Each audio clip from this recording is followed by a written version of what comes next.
Salut à tous, bienvenue dans ce nouveau numéro de Yekolar. Yekolar fait par nous et pour tous sur Mandiko Télévision. À la présentation, Mika Moutaïka.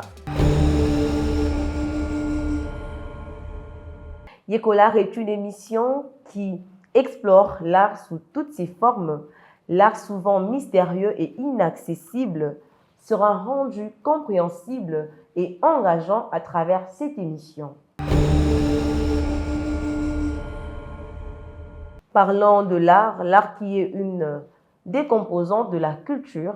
Ici à Kinshasa, nous savons tous que lorsqu'on parle de la culture, on fait direct référence à l'art. Dans toutes les composantes de la culture, l'art occupe une place de choix. Quand le bébé naît, il y a de la musique pour célébrer sa naissance. Toute notre vie, il y a de la musique. Des appels à achat, par exemple, Matembele yango eleki somba, batterie ekufama bende tozo somba, bambisa lipapa, etc. Nous naissons et mourons dans l'art. L'art, c'est notre identité. Notre art, c'est nous. Et Yekolar mettra en lumière toutes les valeurs culturelles. Rappelons à tous que la culture, c'est l'action que l'on met à perfectionner les sciences, les arts et à développer les facultés humaines. Alors, je vous laisse souffler avec cette image.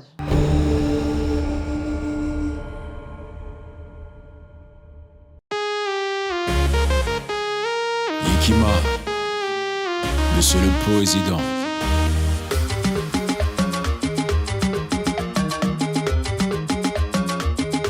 Premier acte. N'est-on plus désiré, c'est Seseko chassé du pouvoir. Le rang désiré, Kabila entre en libérateur. À la tête de forces rebelles AVL, ils font fuir les rois léopards. Aussitôt Misé se proclame chef de l'État à feu vert à la ferveur. Il devient ainsi le troisième président après Kasavubu et Mobutu. Si Mobutu avait été baptisé en Zaïre, Misé à son tour rebaptisera le tout. Les années Congo n'étant pas toutes des années Congom, il rebaptise le pays République démocratique du Congo. L'aime Savion, Safari et Sondal passe pour un président simple. Le tombeur du maréchal soulève un espoir de changement parmi le peuple. En juillet 98, il met fin à son idylle avec ses parrains rwandais qu'il avait aidé à faire chuter l'aigle des Kawele. En août, cela engendre une nouvelle rébellion. Dans l'est du pays, c'est la deuxième guerre. Misé répond à ses belligérants. La guerre sera longue et populaire. Mais le 10 soldat du peuple sera assassiné le 16 janvier 2001. Son fils est tout de suite indiqué pour lui succéder par les siens. Misé, l'ancien maquisard, le rumbiste, est proclamé héros national et ses idéaux se résume dans sa devise: Ne jamais trahir le Congo.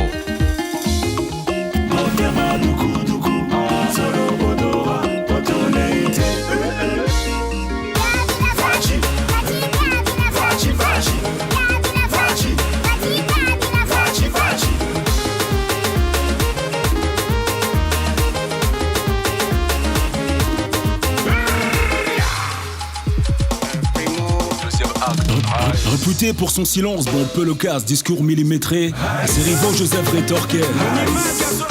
Homme politique aux aspects variables, le plus connu langue barbe, poivre, sel.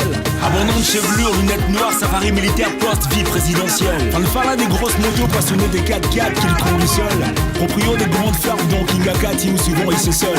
Son père Misé avait les soldats Kadogo, le Raïs et le Banamura.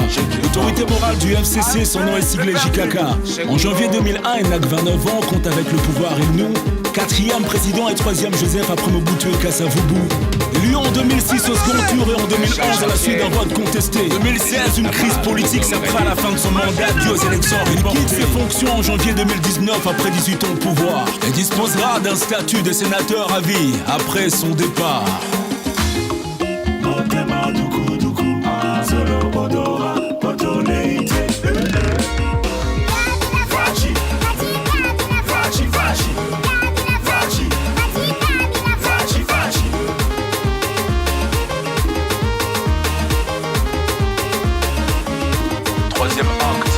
Fils de l'opposant historique Feu Étienne Tshisekedi, Félix remporte les élections de décembre 2018. Janvier 2019, il est investi président de la République, le 5e et le tout premier par les biais d'une alternance pacifique. Hiérarque de l'UDPS, parti de son père, sa base le rappelle à pauvre terme. Face aux défis du pays qui sont divers, il veut une action immédiate et sans report. Il libère les prisonniers politiques, fait revenir les exilés politiques. Il prend un état de droit et suscite d'immenses attentes dans la République. Lance un programme d'urgence un jour, veut traquer tout détourneur de fonds sans détour. Reprendre les rênes du pouvoir, Fatiron l'alliance qui achève CC et désigner un informateur pour le pourvoir, une nouvelle majorité qu'il appellera Union Sacrée. Il nomme un nouveau Premier ministre et ce après avoir déjoué tous les pronostics. Avril 2021, son gouvernement sera enfin rendu public. Parfois en veste croisée, si mouton en safari modèle musée. 2021, Fathi est passé président de l'Union africaine en février. Et ainsi de suite. Et on écrit la suite.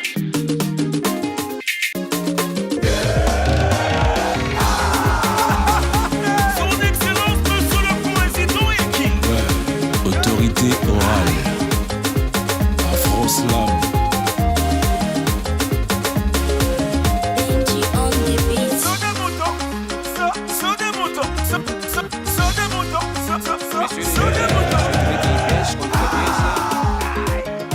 Qui se dit qu'il sait.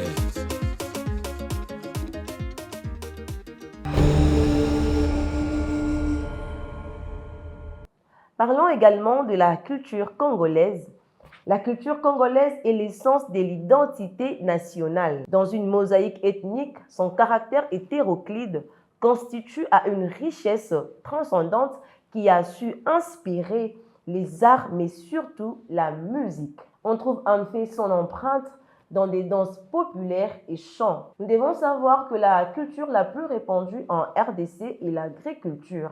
Quelles sont les valeurs culturelles de la République démocratique du Congo? La culture congolaise prime le respect de l'autre, le respect de la vie et le respect des règles de la vie. Le respect de la nature, lui, à son tour, est un principe commun à l'ensemble des rites initiatiques congolais. Il respecte également les personnes âgées qui ont une place cruciale dans la gestion de la cité et son affiliation à la sagesse. Alors, je vous laisse suivre quelques réactions de nos frères et sœurs congolais qui ont intervenu par rapport à ces valeurs culturelles de la République démocratique du Congo. La question s'y pose, est-ce que jusqu'à présent, nous respectons ces valeurs culturelles? Suivez.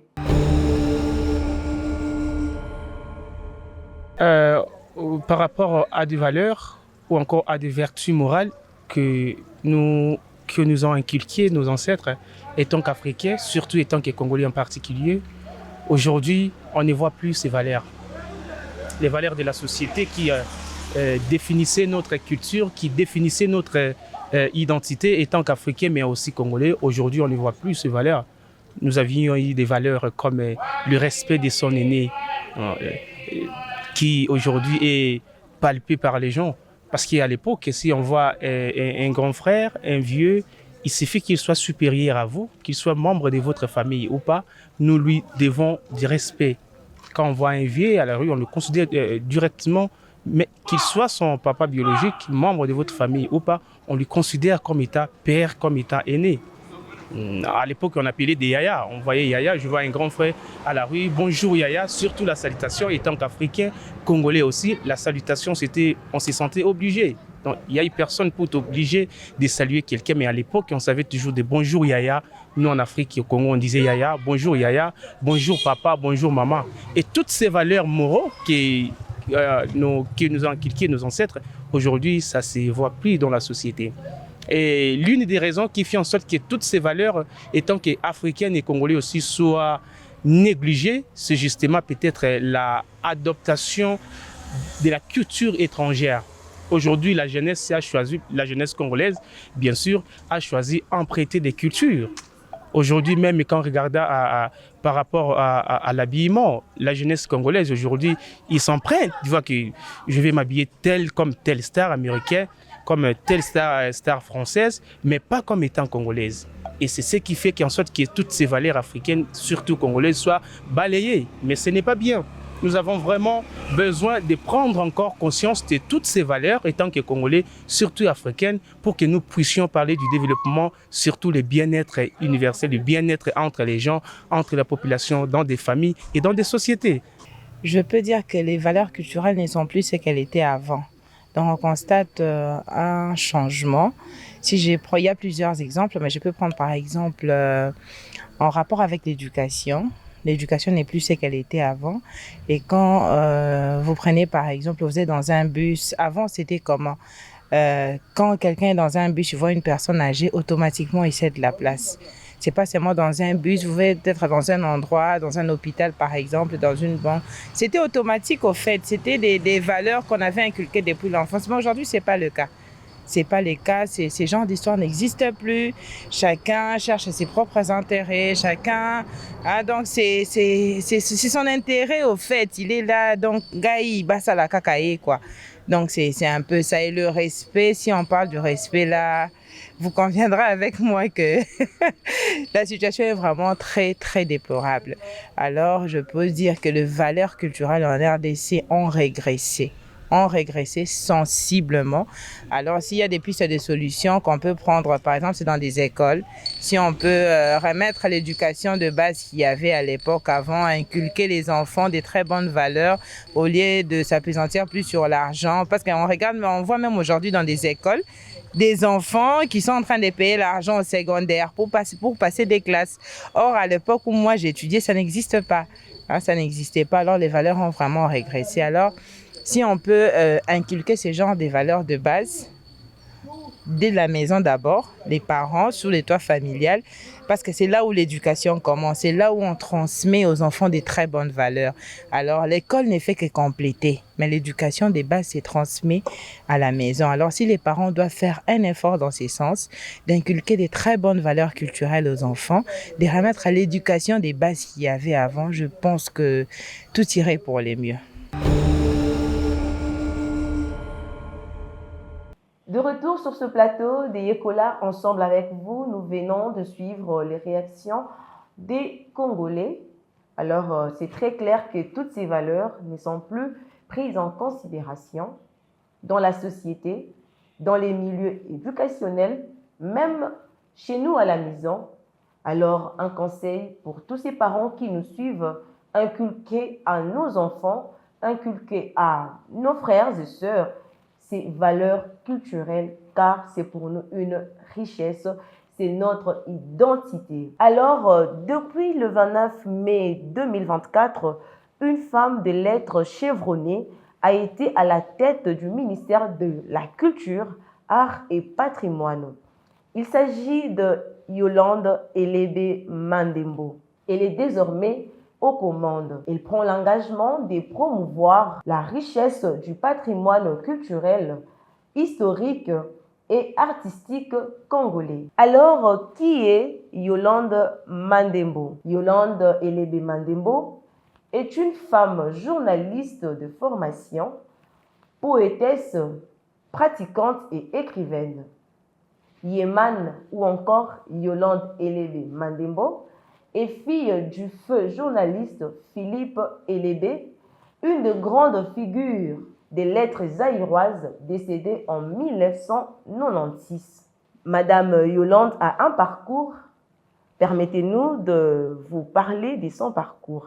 Le Bictari est son premier recueil de poèmes publié en 2015. Divagation et son livre paru en 2018, Divagation et son livre paru en 2018, un recueil empreint de féminité à la fois lyrique et politique. En 2023, le prix littéraire de la jeunesse dénommé Yolande Elebe Mandembo, qui a primé des élèves de différentes écoles, lui avait été dédié par l'ASBEL, Nous et le livre. Présidente de Femmes des Lettres de la RDC, FELCO en sigle, coordinatrice adjointe des actrices culturelles et cheville ouvrière de la commission spéciale des coopérations entre Kinshasa et Brazzaville, COSPECO en sigle. Elle était également conseillère au cabinet du gouverneur Gentini Ngobila en charge de questions socio-culturelles. Membre du gouvernement Ngobila, elle en était jusqu'à sa nomination porte-parole. N'ayant jamais été membre de l'ACP, elle a intégré le gouvernement souminois en tant que société civile. Alors là, je voulais suivre une partie de son interview. Je suis Madame Yolande Elébé Mandembo. Je suis congolaise, je suis poétesse, écrivaine congolaise et présidente de l'Association des femmes de lettres du Congo. Ma passion se tourne essentiellement sur la littérature, l'écriture, mais également la culture en général. Je crois que je suis une amoureuse de la culture parce que j'aime les gens et que j'essaye du mieux que je peux de faire en sorte de préserver ce qui fait l'essence même de ce qu'on est, c'est-à-dire notre culture. Difficile de donner un conseil pour les femmes, moi-même je crois que j'aurais sûrement besoin aussi de quelques conseils. Le seul que je peux donner, c'est celui qui est devenu comment dire, la phrase qui m'habite en ce moment, qui est celle de dire « Femme, pose des mots sur tes silences. Femme, exprime-toi bien. Et femme, fais en sorte que tes désirs, tes besoins, tes aspirations, tes ambitions, tes amours aussi puissent s'exprimer. » Là, nous venons de suivre un élément de la ministre de la Culture, Arts et Patrimoine. Nous avons compris que la femme a aussi une place dans ce gouvernement. La femme a aussi de potentialités. La femme a de richesses à transmettre, a de valeurs culturelles à transmettre. Alors, nous sommes déjà à la fin de cette émission. Mais avant de nous séparer, je veux nous partager un conseil concernant la culture. Alors, nous devons préserver et promouvoir notre culture en valorisant nos traditions, nos langues, nos danses et nos cuisines. N'oublions pas que notre culture est une partie intégrante de notre identité et histoire. Alors, partageons-la avec fierté. Transmettons-la aux générations futures pour assurer sa pérennité. La culture est l'expression de notre identité. Mesdames et messieurs, nous sommes déjà à la fin de notre émission, comme je l'ai dit tout à l'heure. Mais vous remarquerez qu'à ma gauche, il y a un micro. Ce micro est là disponible pour toute personne qui est à mesure de nous parler de notre culture et de l'art en général. Alors, vous êtes les bienvenus. Merci de nous avoir suivis chez vous. Merci à vous tous, chers messieurs et dames. Merci à toute l'équipe technique de Mandiko Télévision. Un grand merci à la directrice générale de Mandiko Holding, Madame Julia Lubonga. Merci beaucoup, nous vous aimons énormément. Alors, retrouvons-nous prochainement pour un nouveau numéro. Portez-vous bien. Ciao.